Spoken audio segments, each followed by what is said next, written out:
안녕하세요. 건강지킴이 닥터 MBC 황인찬입니다. 질환에 관한 다양한 궁금증 여러분의 입장에서 꼼꼼하게 짚어드리겠습니다. 대부분의 여성의 경우 40대 중반에서 50대 중반 사이에 폐경을 경험하게 되는데요.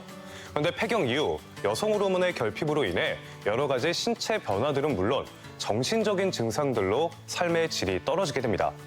그래서 최근에는 여성 호르몬 결핍을 돕기 위한 다양한 치료 방법에 대한 관심들이 많아지고 있다고 하는데요. 그래서 오늘은 전주 대자연병원 산부인과 오하경 과장과 함께 폐경에 대해 자세히 알아보도록 하겠습니다. 호르몬 치료는 폐경 후 여성의 신체적, 정신적인 변화를 개선할 수 있는 가장 효과적인 치료 방법이라고 합니다.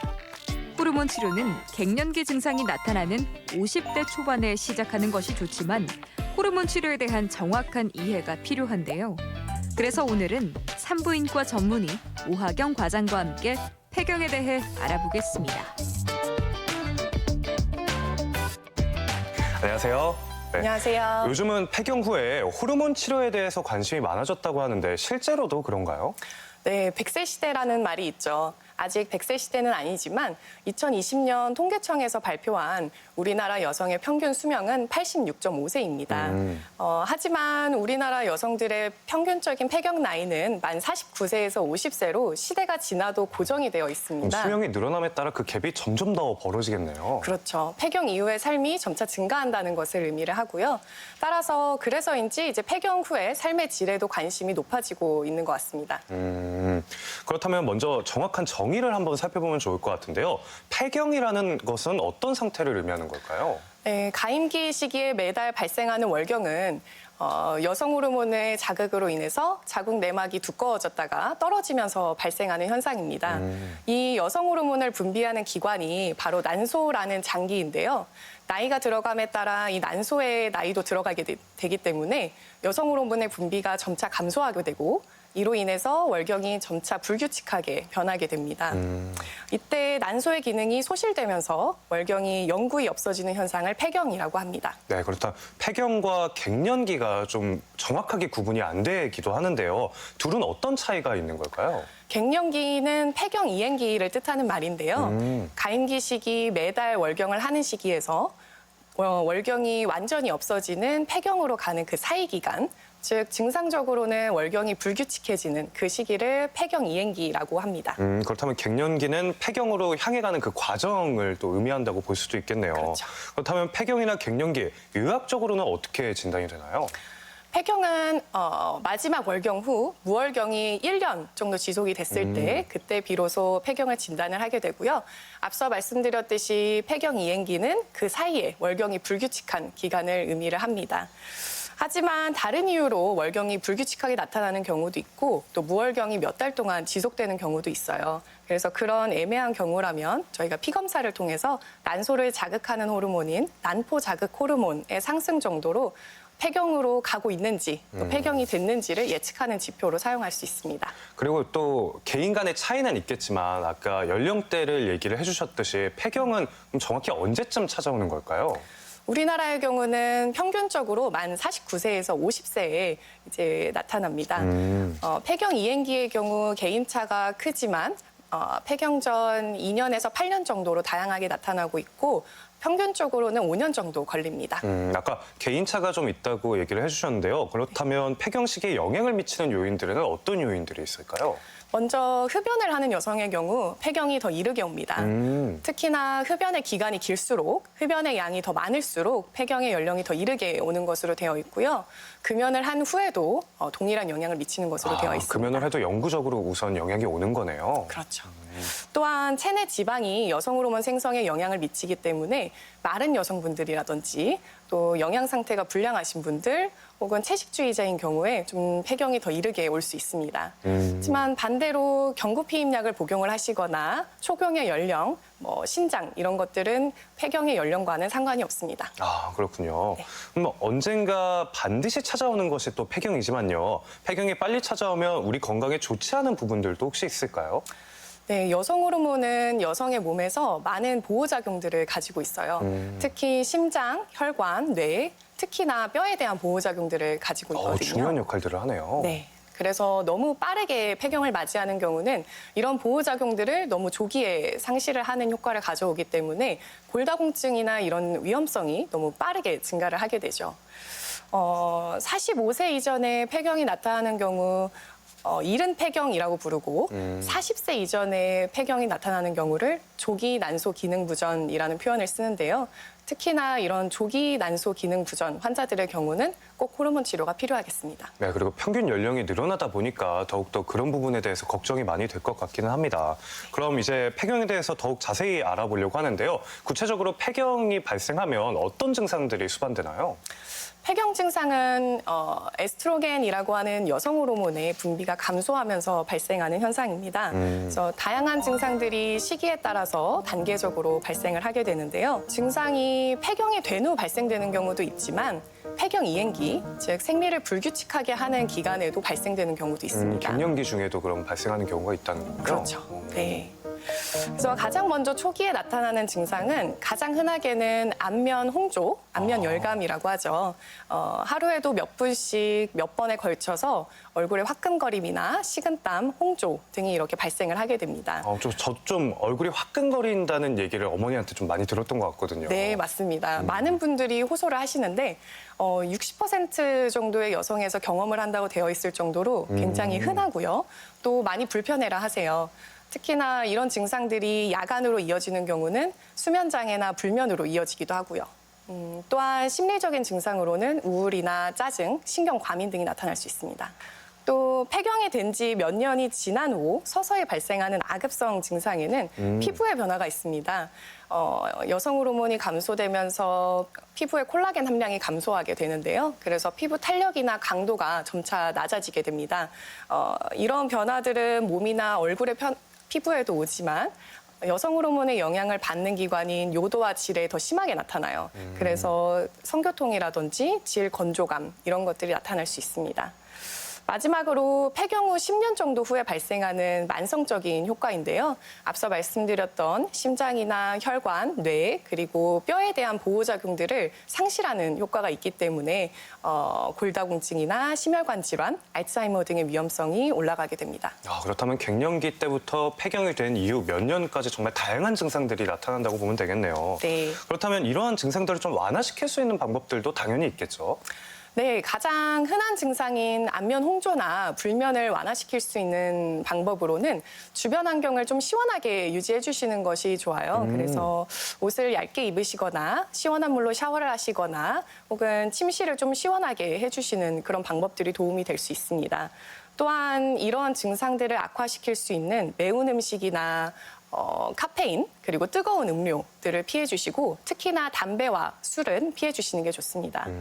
또한 스트레스를 받을 수 있는 스트레스에 노출되는 상황들을 조금 줄여주시고 규칙적인 운동도 좋고 체중이 좀 있으신 분들이라면 체중을 감량하시는 것이 좀 도움이 되겠습니다. 또 질 건조감이나 성교통은 질 윤활제를 먼저 사용을 해보시는 것도 도움이 되겠습니다. 실제로 육체 자체를 좀 시원하게 유지하는 것이 도움이 된다고 하니까 신기한데요. 그렇다면 폐경 증상을 완화시키는 방법으로 갱년기에 수반되는 다양한 증상들도 좀 이겨낼 수 있을까요? 증상이 경한 경우라면 앞서 말씀드린 방법으로도 완화에 도움이 됩니다.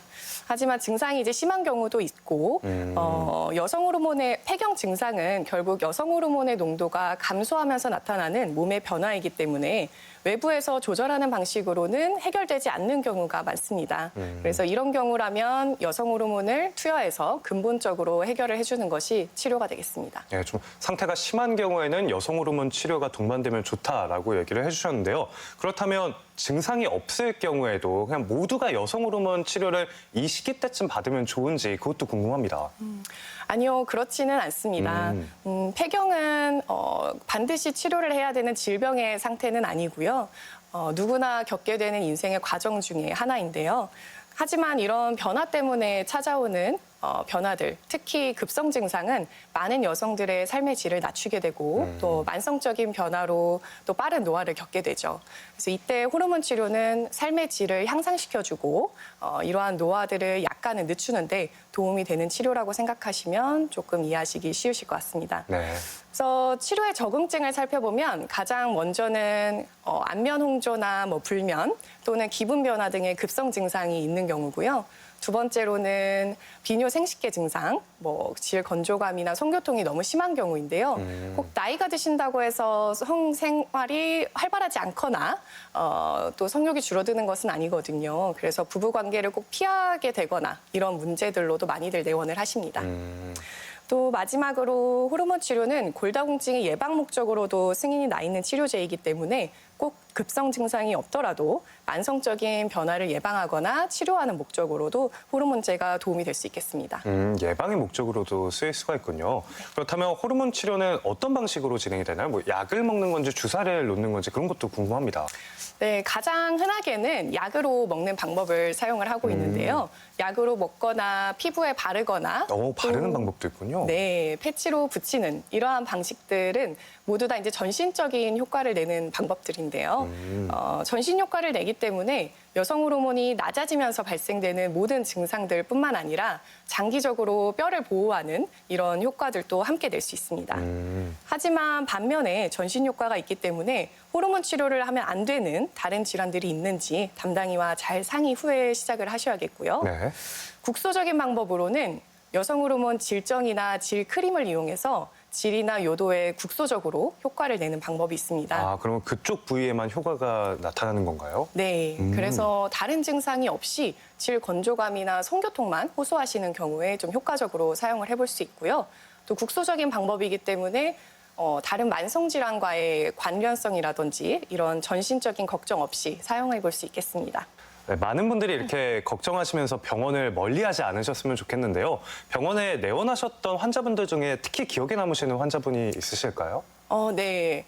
환자 한 분께서 이제 몇 달 전부터 계속 기분 변화가 이제 아주 심하셨던 환자분이 계셨어요. 그래서 이제 신경이 굉장히 예민해지시고 많이 짜증이 나셨던 그런 환자분이셨는데 그분도 개인적으로도 정말 힘드셨을 텐데 오셔서 더 이상 이제 가족분들한테 미안해서 더 이상은 못 견디겠다고 오셨거든요. 그리고 용기 내는 게 정말 어려운 거거든요. 네, 그래서 이제 제가 폐경 증상은 개인적인 노력으로 한계가 있다 이 말씀을 해드렸는데 굉장히 눈물을 그렁그렁 하시면서 그동안에 힘듦을 호소하셨던 적이 있습니다. 그 환자분도 호르몬 치료를 하시고는 아주 편안해지셨고요. 네, 여성 호르몬 하면 저는 딱 그냥 에스트로겐 그 단어가 떠오르는데요. 호르몬 치료에는 그러면 주로 어떤 약 성분들이 사용이 되는 걸까요?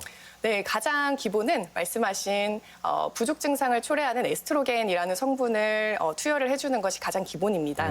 하지만 에스트로겐만 투여를 했을 경우에 자궁 내막을 자극해서 내막의 증식이 일어나게 돼요. 그래서 내막의 안정성을 지켜주는 여성 호르몬인 프로게스테론이라는 성분을 함께 투여를 해야 합니다. 여성 호르몬에도 종류가 다양하군요. 네, 그래서 자궁이 있는지 없는지 또 자궁 적출술을 하셨더라도 그 이유와 자궁 적출술의 범위를 잘 살펴서 약제를 선택을 하셔야겠고요.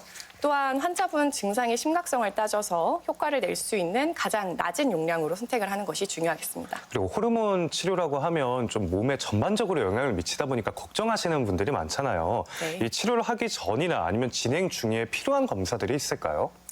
일단 나이나 초음파 소견에서 폐경의 유무가 조금 불확실한 경우는 아까 앞서 말씀드린 피검사로 폐경을 일단 진단을 해보는 것이 필요하겠고요. 호르몬 치료를 하면 안 되는 다른 질환이 있는지 살펴보는 것이 필요합니다. 그래서 환자분과 충분한 상담을 통해 이전에 어떤 다른 질환의 기왕력이 있는지를 살펴보고요. 또 자궁 초음파, 유방 검진, 또 간 기능에 대한 평가를 하게 됩니다. 또한 폐경 후 첫 수년간 골밀도가 많이 낮아지는 시기이기 때문에 골다공증이 있진 않은지에 대한 평가가 또 치료 방향을 결정하는 데 중요하겠습니다. 네, 그렇다면 이렇게 호르몬 치료를 결정한 이후에는 사실 앞으로 호르몬이 몸에서 정상적으로 잘 만들어지지 않으니까 이런 치료를 시작을 하는 거잖아요. 네. 그러면 치료를 시작한 이후에는 평생 이 치료를 이어가야 되는 것인지 아니면 몇 년간 하고 좀 쉬어야 되는 기간이 있는지도 궁금합니다. 네, 기존에는 폐경 후 10년 혹은 만 60세까지로 이제 복용을 권고하는 기간이 정해져 있었습니다. 하지만 최근에는 호르몬제의 안정성이 많이 입증이 되면서 이 복용 권고 기간은 사라진 상태이고요. 환자분이 다른 부작용이나 어떤 만성 질환의 악화 없이 잘 따라오시는 경우라든지 호르몬제의 위험성보다 이득이 더 큰 경우에는 이 이상으로 더 사용할 수 있는 것으로 되어 있습니다.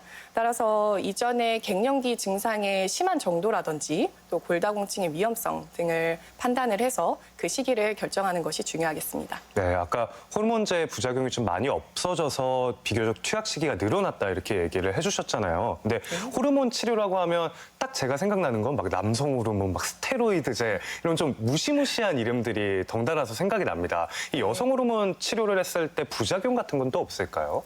아무래도 여성 호르몬이 굉장히 낮아져 있는 상태에서 다시 외부에서 공급이 되다 보니까 이전에 사춘기 때처럼 좀 유방통이 생기시는 경우도 있고요. 혹은 생리전 증후군처럼 기분 변화가 생기시는 경우도 있고요. 또 호르몬 치료 초기에는 질출혈이라든지 간혹 몸이 붓거나 체중이 증가하는 분들이 좀 계세요. 하지만 이런 문제들은 보통은 호르몬 치료 후 처음 3개월에서 6개월 정도 이내에 다 해결이 되는 경우가 많습니다. 하지만 정말 드물게 이런 문제들이 지속되거나 너무 심하게 나타나는 분들이 계세요. 여성 호르몬제도 종류가 정말 많고 약제들마다 호소하는 증상에 좀 더 특화된 효과나 부작용이 다릅니다. 그래서 어떤 약은 뭐 질출혈이 좀 더 흔하게 나타나지만 체중 증가는 없는 약도 있고요. 또 어떤 약은 질출혈이나 유방통은 적은데 또 체중이 증가하시는 분들이 간혹 있는 분들이 계세요. 그래서 처음 호르몬제를 시작하실 때 어떤 불편감이 생기신다면 개개인에 맞는 용량이나 약제를 좀 찾아가는 과정이 필요한 경우도 있습니다. 네, 아까 유방 통증 얘기해 주시니까요. 이 여성 호르몬제를 맞으면 좀 유방암의 위험성이 높아질 것이다 이렇게 걱정하시는 분들도 있는데 실제 관련성은 어떨까요? 네, 환자분들 중에서도 확실히 유방에 대한 걱정 때문에 호르몬제에 거부감을 가지고 계신 분들이 계신데 네네. 일단 현재까지 연구된 바로는 호르몬제 치료 후 7년까지는 유방암 위험성이 증가되지 않는 것으로 되어 있습니다. 네, 그렇다면 혹시나 아까 기저질환이 있을 경우에는 여성 호르몬제 치료가 조금 안 될 수도 있다라고 얘기를 해주셨던 거는 그럼 호르몬 치료를 기저질환이 있으면 아예 피해야 된다 이렇게 생각해도 되는 걸까요? 꼭 그래야 하는 질환들이 있어요. 절대적으로 사용하지 말아야 될 질환에는요.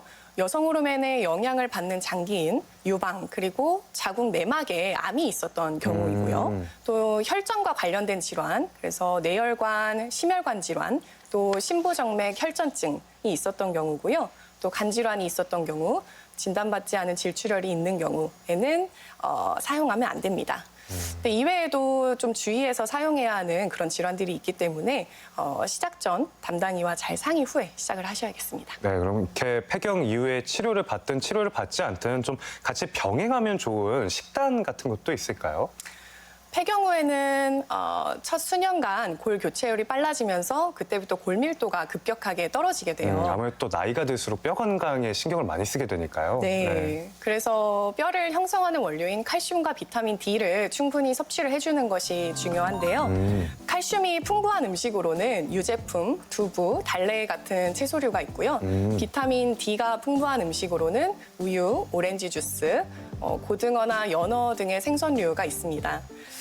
하루에 권장하는 섭취량은 칼슘은 800에서 1000mg이고요.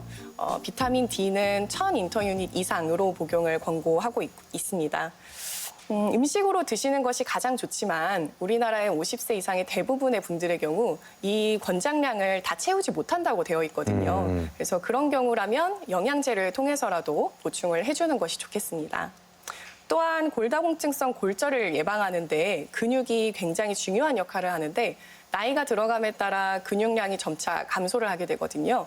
따라서 충분한 단백질 섭취가 매우 중요하겠습니다. 네, 이렇게 충분한 영양 섭취와 함께 병행하면 도움이 되는 운동들도 있을까요? 네, 운동 또한 뼈와 근육의 감소를 둔화시키기 위한 운동들이 도움이 되겠는데요. 걷기나 가벼운 달리기, 댄스처럼 자신의 무게를 어느 정도 부하할 수 있는 운동들이 도움이 됩니다. 그래서 이런 운동과 근력을 기르는 데 도움이 되는 그런 운동들을 포함해서 주당 3에서 5회 30분 이상 꾸준히 해주는 것이 좋겠습니다. 네, 마지막으로 오늘 방송 보시면서 갱년기와 폐경에 대해서 걱정하시는 시청자 여러분들께 당부 말씀 한 말씀 부탁드리겠습니다. 네, 폐경은 누구나 겪는 과정이지만 누군가는 아주 편하게 넘어가는 경우도 있고 또 누군가는 아주 힘들게 겪는 경우도 있습니다. 이렇게 개인차가 크다 보니 환자분들께서 자신의 개인적인 문제로 생각을 하시거나 혹은 내가 이상하다고 생각해서 참으시거나 하시는 분들이 많으시거든요. 그래서 이런 증상들로 힘드셔도 병원까지 내원을 하시는 경우가 좀 적으신 편인데요. 폐경 증상은 호르몬의 감소로 나타나는 몸의 변화이기 때문에 내가 문제가 있어서 생기는 증상들도 아니고 노력을 통해서 바꿀 수 있는 것도 한계가 있습니다. 폐경 증상이 심하게 온다면 삶의 질에 많은 영향을 미치기 때문에 상담을 통해서 안전하고 나에게 맞는 치료를 통해서 편안한 생활을 하시기를 바랍니다. 네, 감사합니다. 이 시간에는 산부인과 전문의 오하경 과장과 함께 폐경에 대해서 자세히 알아봤습니다. 과장님, 오늘 말씀 감사드립니다.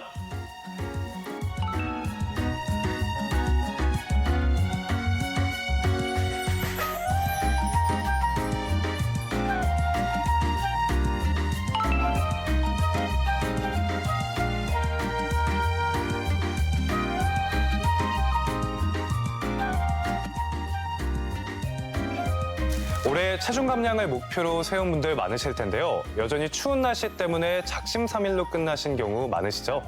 그런데 집안일을 하면서 칼로리를 소모할 수 있는 일들이 참 많습니다. 먼저 매일 아침 침구 정리에 10분만 투자하면 가볍게 10분 정도 산책하는 것만큼의 칼로리가 소모된다고 합니다. 그리고 청소기 돌리기도 침구 정리와 비슷한 수준의 칼로리가 소모되며 근육도 키울 수 있다고 하는데요. 오늘 같은 휴일 아침, 그동안 밀린 집안일도 해결하고 칼로리 소모도 해보시면 좋을 것 같습니다. 그리고 이 밖에 건강과 관련해 궁금증이 있다면 전주 MBC 홈페이지에 질문 남겨주시길 바랍니다.